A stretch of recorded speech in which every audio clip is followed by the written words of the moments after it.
and I have very acute pain in my right kidney. During Thanksgiving holidays, I decided to drive my van to Kegashka, which is at the end of Quebec Road 138 on the eastern side. I wanted to take this trip to clear my mind and experience some remoteness and isolation. If you are new here, my name is Yoni, and together with my wife Maria, we travel in our van called Rossi around North America. In 400 meters, turn left onto Route 138 West, Quebec 138 West.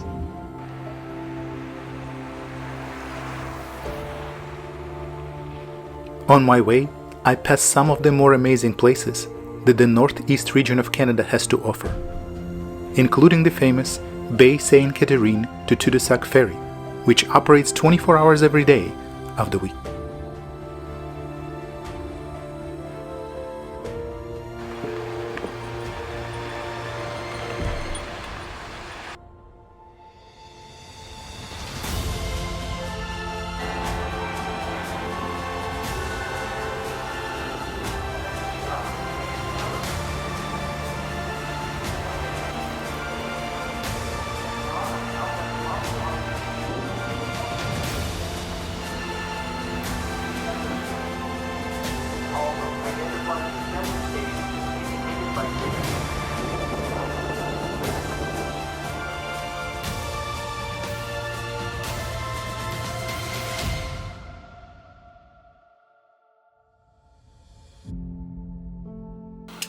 I spent the night in Tadoussac, as my ferry crossing was late in the day. I love van life, especially in the winter. It's very cozy and warm, while everything outside is cold, but at the same time magical.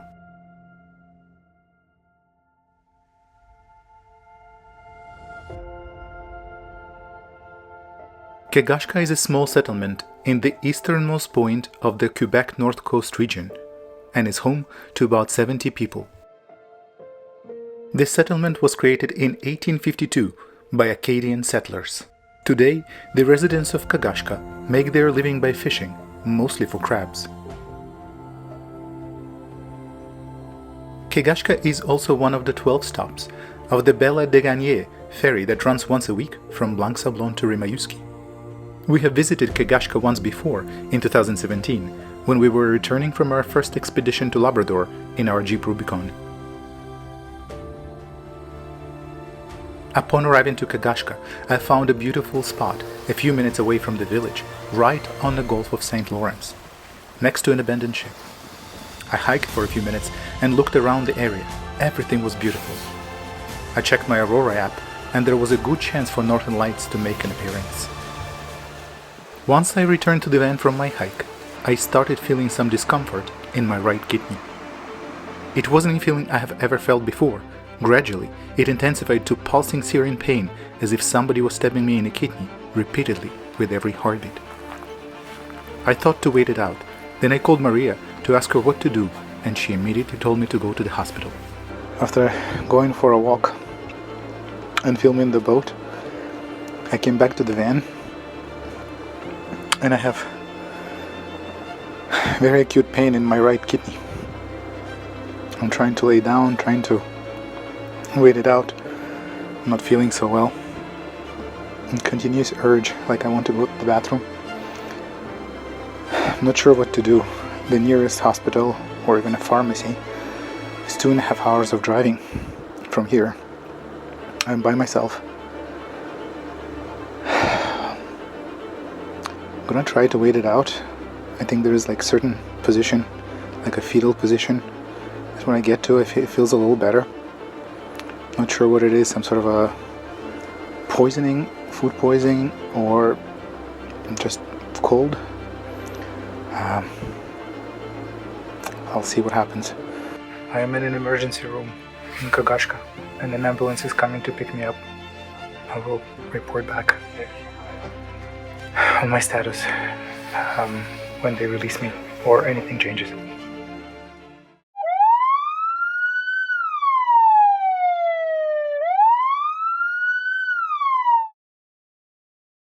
Made it to the hospital. The ride from Kegashka to the hospital was about 2 hours. and oh my god, it was painful. They didn't have any painkillers in the ambulance. Just don't have them. Not that I couldn't take them. The ladies were very nice. The ladies that were driving the ambulance, paramedics. And now I am in a hospital waiting for diagnosis and treatment. I guess waiting for the doctor. I got blood taken. Also received some awesome painkiller, some sort of narcotic, and I feel a lot better. There's no more pain. We'll see what the problem is with the kidney. So I finally got a meeting with the doctor, and after the doctor saw me, I was able to get this delicious food I haven't eaten for a long time. So I was discharged from the hospital, and they kept me overnight. They knew what's wrong with me even before that. Apparently I have a kidney stone and it flared up and caused all this pain and discomfort. It is 6:52 a.m. right now, and I managed to get somebody to drive me to Kegashka for $300. It's about 2.5 hours of driving back to my van. And there's no easy way to pay money between Americans and Canadians. So we figured out a hack to actually send an Amazon gift card, which I was able to order through the app and email it to the guy, and he received it right away. But yeah, in an hour we're gonna start driving. I just need to pay for the gas. Where I am, there is no taxi, there is no car service. There is Uber, but it doesn't actually work. No riders come to pick you up, no drivers. So, happy endings. Yes. Jeannot had agreed to drive me to Kegashka. We have about 122 kilometers to Kegashka, and it's about 2 hours, and we should be there soon. The weather is not necessarily cooperating. It's snowing. It's gonna be fun driving back.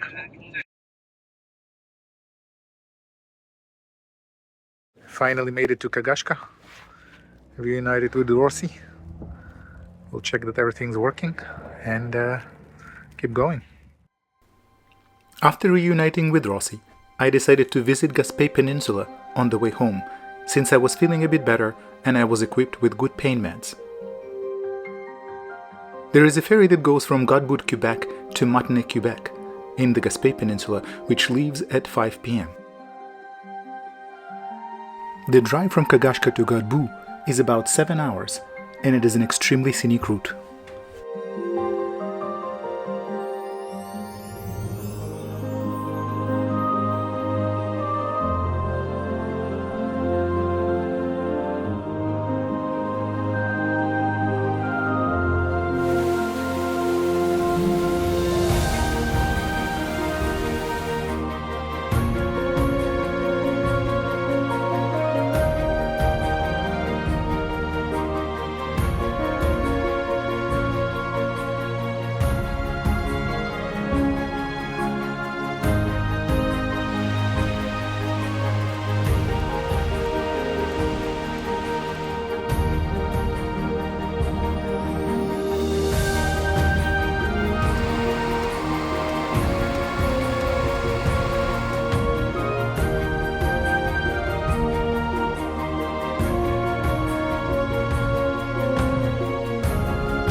I have arrived at Godbout, where the ferry will take me from eastern Quebec to Gaspé Peninsula.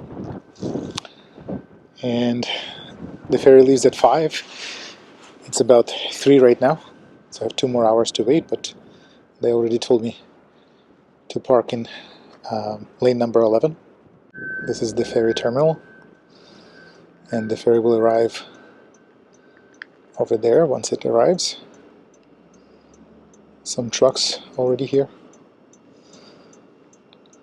Rossi is waiting, and I guess those people are standbys. If there's room available on the ferry, they'll be able to board as well.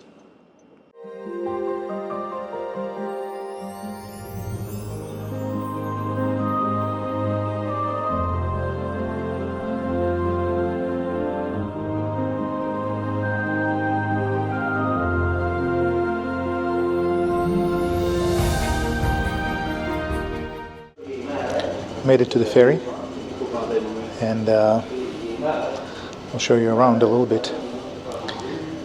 It's 5 o'clock, but it feels like midnight. The ferry takes about 2.5 hours to get from Godbout to Matane in Gaspé Peninsula, and you cannot be inside the vehicle. The ferry is pretty modern, one of the newest I have ever seen. You pay for the ticket up here and just wait, and there's plenty of chairs, comfortable chairs, like first class type thing. And there's a bistro and a shop. Go check it out. So there is a bar.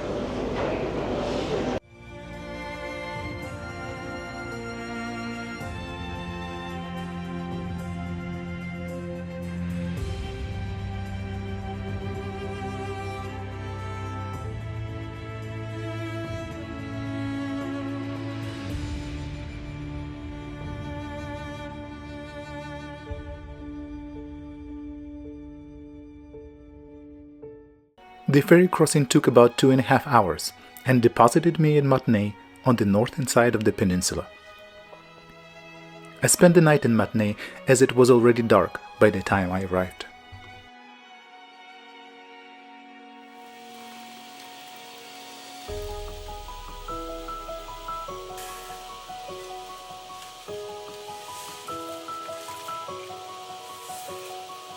The next morning, after having some breakfast and coffee, I started driving towards Gaspé. A snowstorm came and made driving much more challenging. It took me over 3 hours to close that distance, and I arrived in Gaspé later in the afternoon.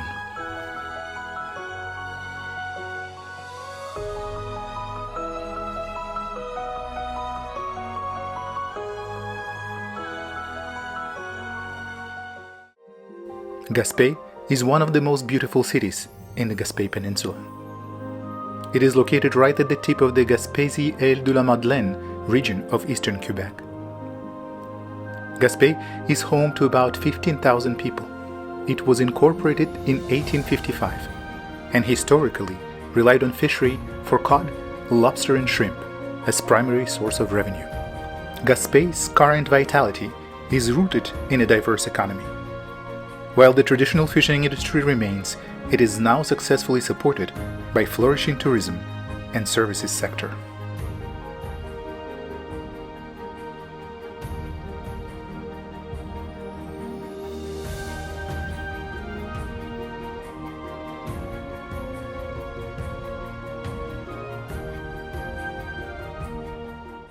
So last night Maria arrived in Gaspé. She drove from Quebec City, where she flew, and it took her about 7.5 hours to drive all the way to Gaspé to pick me up. I feel a little better, but the stone is still there. But now I have a driver, and I don't need to drive in pain. Located at the outer tip of Gaspé Peninsula, Forillon National Park is one of Canada's 42 national parks. This amazing park, established in 1970s, is situated further down the coast and is home to one of the region's more impressive lighthouses.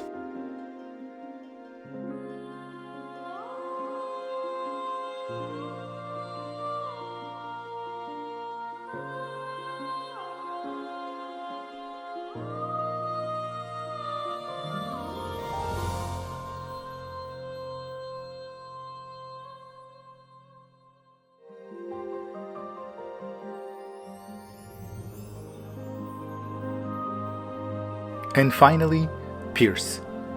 It is considered by many as the most beautiful town in Quebec. It was established in 1801 and settled by the newly arrived immigrants from Ireland and France. The current population of the town is about 3,500 residents. The main trade is fishing and tourism. It is also home to Percé Rock, which is the main tourist attraction that from a distance appears like a huge ship. Percé Rock is a massive geological formation composed of limestone streaked with veins of sandstone and siltstone, featuring steep faces on all sides. This stack measures 1,421 feet in length and 300 feet in width, reaching maximum height of 289 feet.